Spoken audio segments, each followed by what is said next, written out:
നിലവിളക്കിൽ തന്നെ രക്ഷിക്കാൻ സഹസ്രനാമം ചൊല്ലി അവസാനം 1000 നാമം ചൊല്ലിയിട്ട് 1000 നാമം ചൊല്ലുന്നതിന്റെ അന്ന് ആ നിലവിളക്കിൽ പിടിച്ച വെളിച്ചെണ്ണയിൽ നിന്ന് തീ പിടിച്ചിട്ടാണ് സിനിമാ നടി സുകുമാരി മരിച്ചുപോയത്. സഹോദരങ്ങളെ, കേൾക്കേണ്ടത് ആ സമയത്ത് നിലവിളക്കിന്റെ വെളിച്ചമല്ല, കാതിൽ വന്ന് പറയണം, യാ അയ്യത്തുഹൻ നഫ്സുൽ മുത്മഇന്ന, നന്നായിട്ട് ജീവിച്ച മനുഷ്യ, ആഖിറത്തെ പ്രേമിച്ചവനെ, വാ എന്റെ മുമ്പിലേക്ക് വാ. ഇനി നിനക്ക് നീങ്ങിപ്പോകാത്ത നിഴലുണ്ട്. എന്ത് നിഴല്? നല്ല നീങ്ങിപ്പോകാത്ത നിഴൽ. അതെവിടെയാണ്? നിർത്തൻ നീങ്ങിപ്പോകുന്ന നിഴൽ. ഹബീബായ നബി പറഞ്ഞു, ഞാനും ദുനിയാവും നല്ല വെയിലുള്ള സമയത്ത് വന്ന് മരത്തിന്റെ തണലിൽ നിന്ന് ഇതസ്തഫാഇല്ലു, ആ മരത്തിന്റെ തണൽ മാറിപ്പോയാൽ എഴുന്നേറ്റ് പോകുന്ന യാത്രക്കാരനെ പോലെയാ. എന്റെ പൊന്നുമോനെ, ആഖിറത്തിലൊരു വൃക്ഷമുണ്ട്, അതിന് തണലുണ്ട്, ആ തണൽ നീങ്ങില്ല. നാളെ സ്വർഗത്തിലൊരു വൃക്ഷമുണ്ട്, ആ വൃക്ഷത്തിന്റെ പേര് തൂബ എന്നാണ്. അതിന്റെ ഇല വെള്ളി കൊണ്ടുണ്ടാക്കിയതാണ്. അതിന്റെ കായ്കനികൾ സ്വന്തമാണ്. അതിന്റെ വടി ദൂരം ഒരറ്റത്ത് നിന്ന് 500 വർഷം കുതിരപ്പുറത്ത് സഞ്ചരിച്ചാൽ അതിന്റെ മറ്റേ അറ്റത്തിൽ നിന്ന് നബി മുഹമ്മദ് മുസ്തഫ. ആഖിറത്തിലൊരു മരമുണ്ട്, അതിന്റെ പേര് തൂബ എന്നാണ്. അതിന്റെ ഇല വെള്ളിയാണ്, അതിന്റെ കായ്കനികൾ സ്വർണ്ണമാണ്. അതിന്റെ തണലിലേക്ക് സഞ്ചരിക്കാൻ ഒരറ്റത്ത് നിന്ന് 500 വർഷം കുതിരപ്പുറത്ത് സഞ്ചരിച്ചാലും മറ്റേ അറ്റത്തെത്തുകയില്ല. അള്ളാഹുവിന്റെ ചുവട്ടിൽ നമ്മളെ ഇരുത്തട്ടെ. അള്ളാഹുവിന്റെ ചുവട്ടിൽ നമ്മളെ ഇരുത്തട്ടെ. അള്ളാഹുവിന്റെ ചുവട്ടിൽ നമ്മളെ ഇരുത്തട്ടെ. ഒരു നല്ല പ്രണയിക്കാൻ പറ്റിയൊരു പെണ്ണിനെ കൂടെ പറഞ്ഞുതരാം. എന്റെ പൊന്നു സഹോദരങ്ങളെ, അതിന്റെ ആഖിറത്തിലെ സർവ്വവൃക്ഷങ്ങളും പൊക്കം കുറഞ്ഞില്ല. സ്വർഗത്തിലെ വൃക്ഷത്തിന് പൊക്കമില്ല. കാരണം എന്താ? നടന്നു പോകുന്ന വഴിക്ക് പഴം പഠിക്കാൻ പാകത്തിലാണ് സ്വർഗത്തിലെ വൃക്ഷങ്ങൾ എന്ന് നബി മുഹമ്മദ് ഇരുന്നുകൊണ്ട്, സ്വർണ്ണക്കട്ടിൽ ഇരുന്നുകൊണ്ട് പഴം പറിക്കാം. അതുകൊണ്ട് പൊക്കമില്ല, അതുകൊണ്ട് തണലും കൂടുതലായിരിക്കും. അള്ളാഹു നീങ്ങാത്ത ആ നിഴലിൽ അള്ളാഹു നമ്മളെ എത്തിത്തരട്ടെ. അള്ളാഹു നമ്മളെ എത്തിത്തരട്ടെ. കിളയ്ക്കണ്ട പൂട്ടണ്ട വെയിൽ കൊള്ളണ്ട, നിനക്കുള്ളതൊന്നും തന്നെ നീ അറിയണ്ട. ആ വൃക്ഷത്തിന്റെ ചുവട്ടിലിരുന്ന് കൈയൊന്ന് പൊന്തിച്ചാൽ സ്വർഗത്തിലെ പഴം വരും. ഒരു പഴം കഴിച്ചു, അടുത്ത പഴം അവിടെ മുളയ്ക്കും. ആദ്യം കഴിച്ച പഴത്തിന്റെ രുചിയല്ല മറ്റേ പഴത്തിന്. ഇപ്പൊ ഇവിടെ ഒരു മാവുണ്ടായി, ഒരു മാമ്പഴം പറിച്ചു നിന്നു, അവിടെ അടുത്ത മുളയ്ക്കും. ആ മാമ്പഴത്തിന് ഈ മാമ്പഴത്തിന് രുചി വ്യത്യാസമുണ്ടോ? ഇല്ല. സ്വർഗവാസി ഒരു പഴം കഴിച്ചാൽ അപ്പൊ തന്നെ അടുത്ത ഒരു പഴം അവിടെ മുളയ്ക്കുന്നതാണ്. പക്ഷെ മുളയ്ക്കുന്ന പഴത്തിന് തിന്ന പഴത്തിന്റെ രുചിയല്ല. മുഖ്തലിഫൻ ഉഖ്ലുഹാ, മുഖ്തലിഫൻ ഉഖ്ലുഹാ. ഓരോ മാമ്പഴത്തിനും ഓരോ രുചിയാണെന്ന് അല്ലാഹുവിന്റെ വിശുദ്ധ ഖുർആൻ. അങ്ങനെ ആ വൃക്ഷത്തിന്റെ ചുവട്ടില് നമ്മളിങ്ങനെ ഇരിക്കുമ്പോഴാണ് സഹോദരങ്ങളെ ഒരു സുന്ദരി പെണ്ണ് നടന്നു വരിക. ആ പെണ്ണിന്റെ പേര് ഇസ്മുഹാ ലായിബ. ആ പെണ്ണിന്റെ പേര് ലായിബ എന്നാണ് നബി മുഹമ്മദ് മുസ്തഫ. നമ്മളിങ്ങനെ സ്വർഗത്തിന്റെ വൃക്ഷത്തിന്റെ ചുവട്ടിലിരിക്കുമ്പോഴാണ് സ്വർഗത്തിലൊരു സുന്ദരി പെണ്ണ്, അടിപൊളി ഒരു പെണ്ണ് വന്നു മുമ്പിൽ കൂടെ. സ്വർഗവാസികൾ ഇങ്ങനെ ഇരിക്കുക, അവരുടെ കൂടെ അവരുടെ ഹൂറിമാരുണ്ട്. അപ്പൊ ഒരു പെണ്ണ് വരും, ഇസ്മുഹ, പെണ്ണിന്റെ പേര് അതേതായാലും ഓർമ്മ, പെണ്ണിന്റെ പേര് ലായിബ. 2 പെണ്ണിന്റെ പേരാണ് ഹബീബായ നബി തങ്ങൾ പറഞ്ഞിട്ടുള്ളത്. ഒന്ന് ഇസ്മുഹ ഐന, ഐന എന്ന് പറയുന്ന ഒരു ഹൂറി പെണ്ണിന്റെ പേര് പറയുന്നുണ്ട്. രണ്ടാമത്തെ ലായിബ. ആ പെണ്ണൊന്ന് ചിരിച്ചാൽ ആ പെണ്ണിന്റെ മുൻപല്ലിന്റെ പ്രകാശം 400 മൈൽ അപ്പുറം കാണുമെന്ന് നബി മുഹമ്മദ് മുസ്തഫ. 400 മൈൽ എന്ന് പറഞ്ഞാൽ ഏതാണ്ട് സുമാർ 600 കിലോമീറ്റർ എന്ന് പറഞ്ഞാൽ ഭീമാപ്പള്ളിയിൽ നിന്ന് കണ്ണൂർ വരെ 600 കിലോമീറ്റർ. അപ്പൊ ആ പെണ്ണ് കണ്ണൂരിൽ നിന്നിട്ട് ചിരിച്ചാൽ ഭീമാപ്പള്ളി നിന്ന് കാണാം. എന്തായിരിക്കും പെണ്ണ്? അള്ളാഹു കാണാൻ തൗഫീഖ് നൽകട്ടെ. അള്ളാഹു കാണാൻ തൗഫീഖ് നൽകട്ടെ. ആ പെണ്ണ് സ്വർഗവാസികളുടെ മുമ്പിലൂടെ നടന്നിട്ട് തോന്നിക്കും, എന്റെ പുതിയാപ്ലയുടെ പെണ്ണുങ്ങളുമായി ബന്ധിച്ചിരിക്കുന്ന സ്വർഗവാസികൾ പറയും, നിന്റെ പുതുമണവാളൻ ഞാനാണ് എന്റെ കിടപ്പയിലേക്ക് വരിക എന്ന് വിളിക്കുമ്പോ ആ പെണ്ണിങ്ങനെ നടന്നു പോകും. അവസാനം ചോദിക്കും, പെണ്ണെ നിന്റെ പുതുമണവാളനാരാ? ആ സമയത്ത് ലായിബ എന്ന പെണ്ണ് തിരിഞ്ഞു നിന്നിട്ട് ചോദിക്കുമത്രേ,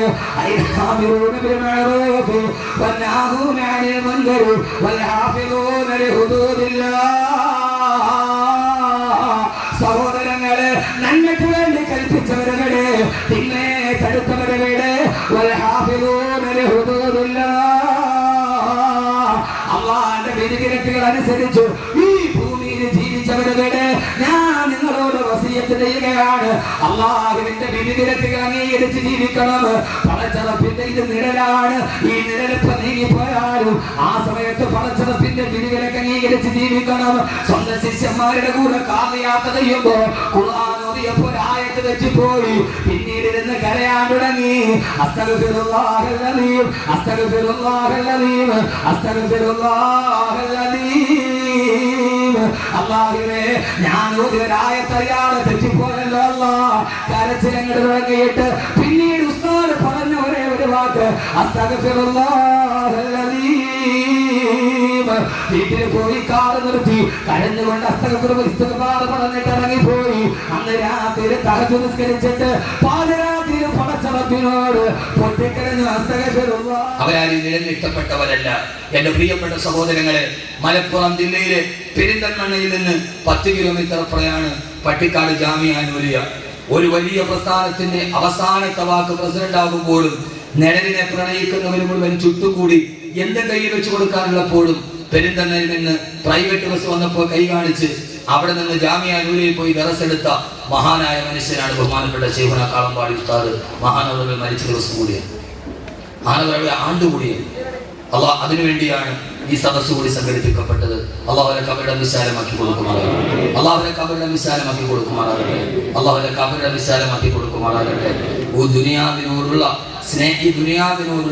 സ്നേഹം മുഴുവനെ നഷ്ടപ്പെടുത്തി, പിശാചിനുള്ള സ്നേഹം നഷ്ടപ്പെടുത്തി, നിഴലിനെ പ്രണയിക്കാൻ, ആഖിറത്തെ പ്രണയിക്കാൻ അള്ളാഹു തൗഫീഖ് നൽകട്ടെ.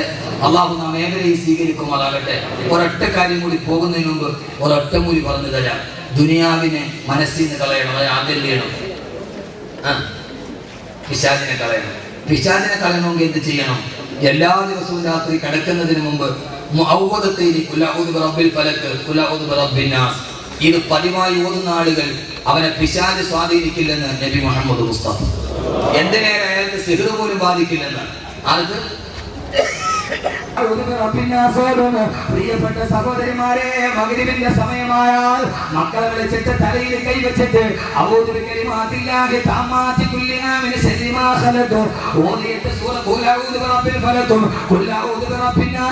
കൊടുത്തിരുന്നു ഹബീബായ നബി മുഹമ്മദ് മുസ്തഫ. നമ്മളെ മക്കളെ പിശാച് പിടിക്കൂല, അവര് ദുനിയാവിന് അങ്ങനെ പോവുകയുമില്ല. അതുകൊണ്ട് മഗ്രിബ് കഴിഞ്ഞാൽ മക്കളെ വിളിച്ചടുത്ത് വെച്ചിട്ട് ഉമ്മ അവരെ തലയിൽ പിടിച്ചിട്ട് ഓതണം, ഓതണം. കൊടുക്കണം. ആ മക്കള് നന്നാവും. ഇനി ഉമ്മാക്ക് നന്നാവണമെങ്കിൽ മക്കളോട് തിരിച്ച ഉമ്മയുടെ തലയെ കൈ വെച്ച് തോന്നാൻ പറ്റും. അള്ളാഹു ജീവിതത്തിൽ പകർത്താൻ തൗഫീഖ് നൽകട്ടെ. പിന്നെ കട്ടൻ ചായ കൊടുക്കുകയും അള്ളാഹു സുബ്ഹാനഹു നമ്മുടെ സദസ്സിനെ സ്വീകരിക്കുമാറാകട്ടെ. അതുകൊണ്ട് ദുനിയാവിനെ പ്രണയിക്കുന്ന എല്ലാവിധ ഖൈറും ബറക്കത്തും എൻ്റെ പ്രിയപ്പെട്ട സഹോദരങ്ങൾ ഉണ്ടാക്കി നൽകുമാറാകട്ടെ എന്ന ദുആയോടുകൂടി ഇൻഷാ അല്ലാഹ് ഒരു വലിയ മുബാറക്കായ സദസ്സാണിത്. അല്ലാഹു സുബ്ഹാനഹു വ തആല എല്ലാവിധ ഖൈറും ബറക്കത്തും അല്ലാഹു നൽകി അനുഗ്രഹിക്കുമാറാകട്ടെ.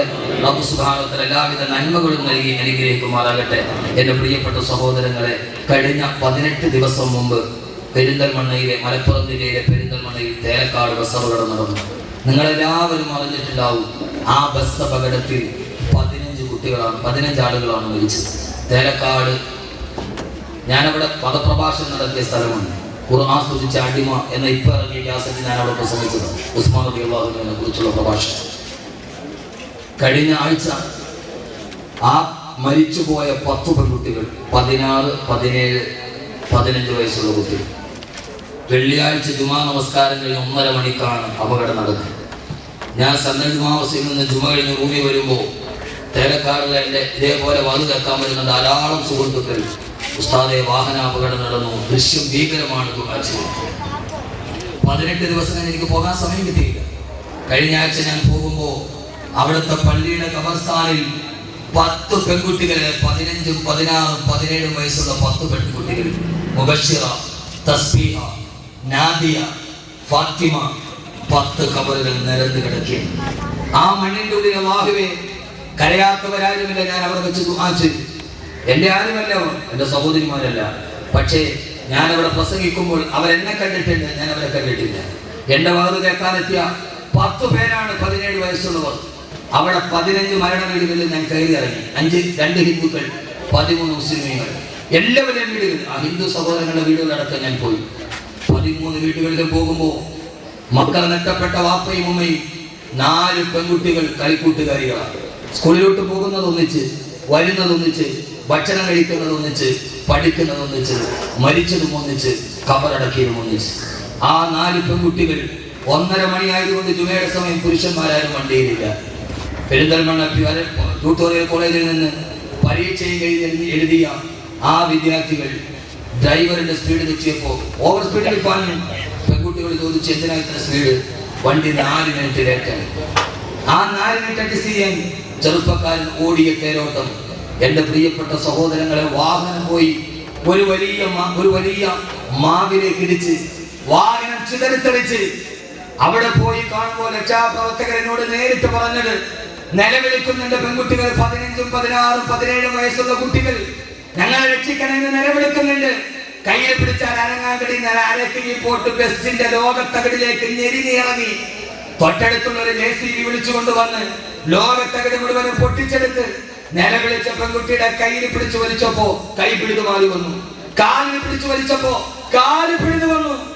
ഒരാൾ റാഫി എന്ന് പറയുന്ന ഒരു സുഹൃത്തിനോട് പറഞ്ഞു, ഉസ്താദേ, നിലവിളിച്ച ഒരു പെൺകുട്ടി അവൾ അനക്കമില്ലാതെ കിടക്കുന്നത് കണ്ടപ്പോ 2 കയ്യിൽ പിടിച്ചു വന്നപ്പോ പുഷ്പം പോലെ പറഞ്ഞു വന്നു.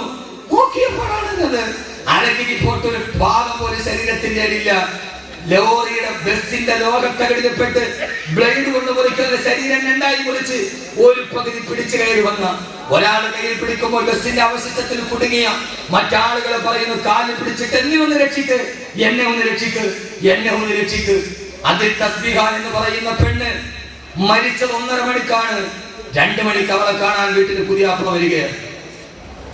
1:30 മണിക്കാണ് തസ്ബീഹ ഇവിടെ പറയുന്നത്. പാലൽ കോളേജ് വിട്ടു വരുമ്പോ അവളുടെ മനസ്സിൽ നിന്ന് പെണ്ണ് കാണാൻ വേണ്ടി വരുന്ന പുതിയാപ്ലയുടെ മുഖമാണ് കാണാത്ത മുഖം. 1:30 മണിക്ക് അവൾ മരിച്ചു. 2 മണിക്ക് അവളെ കാണാൻ പുതിയാപ്ല വീട്ടിലെത്തി. പുതിയാപ്ലയുടെ വാഹനം വന്നപ്പോ ആൾക്കൂട്ടമാണ് കാണുക. കാണാൻ വന്ന പുതിയാപ്ല കണ്ടാൽ തിരിച്ചറിയാത്ത കാണാൻ വന്ന പുതിയ പെണ്ണിന്റെ മുഖമാണ്. അതിൽ മുബശ്ശിറ കല്യാണം ഉറപ്പിച്ചവളാണ്. എന്റെ പ്രിയപ്പെട്ട സഹോദരങ്ങളെ, മുഴുവൻ ഖബർ സിയാറത്ത് ചെയ്ത് ഞാൻ ആ വാഹനം അപകടം നടന്ന സ്ഥലത്തെത്തി. ഒരു വലിയ മാവിന്റെ മരം. ഉടനെ ആളുകൾ പറഞ്ഞു, ഉസ്താദേ, ആ മരത്തിൽ ഉറുമ്പുകൾ അരിക്കുന്നത് കണ്ടോ? ഞാൻ ചോദിച്ചു, എന്താണത്? വാഹനം ഓടിച്ചത് 21 വയസ്സുള്ള ചെറുപ്പക്കാരനാണ്. അവനെന്ന് രാവിലെ അവന്റെ ഷിഫ്റ്റല്ല, കൂട്ടുകാരനെ വിളിച്ചു. അവൻ, എനിക്ക് പനിയാണ്, നീ ഇന്നും കൂടെ പോകും. അവൻ പോയി മരണത്തിലേക്ക്. ഓടിച്ച വാഹനം നേരെ ഡ്രൈവർ ഇരുന്ന ഭാഗമാണ് മരത്തിൽ പോയി ഇടിക്കുക. അവിടെ ഉറുമ്പുകൾ അരിച്ചു നടക്കുന്നു. ഞാൻ ചോദിച്ചത് എന്താണെന്ന് ചോദിച്ചപ്പോൾ, ഉസ്താദേ, അതാ മരിച്ച ഡ്രൈവറിന്റെ തല പോയി മരത്തിലിടിച്ചപ്പോ അവന്റെ തലച്ചോറ് മാവിൽ പറ്റി പിടിച്ചിരിക്കും. അപകടം നടന്നിട്ട് 18 ദിവസം കഴിഞ്ഞു. 21 വയസ്സുള്ള ചെറുപ്പക്കാരന്റെ തലച്ചോറ് മാവിലിപ്പോഴും പറ്റിപ്പിടിച്ച് അതിൽ ഉറുമ്പുകൾ പറ്റിപ്പിടിച്ച്. എന്റെ പ്രിയപ്പെട്ട സഹോദരങ്ങളെ, 4 മിനിറ്റ് ബസ്സൊന്ന് ലേറ്റായപ്പോ അത് 4 മിനിറ്റ് ഒന്ന് അഡ്ജസ്റ്റ് ചെയ്യാൻ ചെയ്ത ഓട്ടം 15 പേരുടെ ഊഹിലാണ് കലാശിച്ചത്. ഇതാണ് ജീവിതം. അള്ളാഹു നമ്മളെ കാത്തുരക്ഷിക്കട്ടെ. ഞാൻ എൻ്റെ പ്രിയപ്പെട്ട സഹോദരങ്ങളോട് അൽഹംദുലില്ലാഹ് ഈ സദസ്സ് ഇവിടെ അവസാനിക്കുക.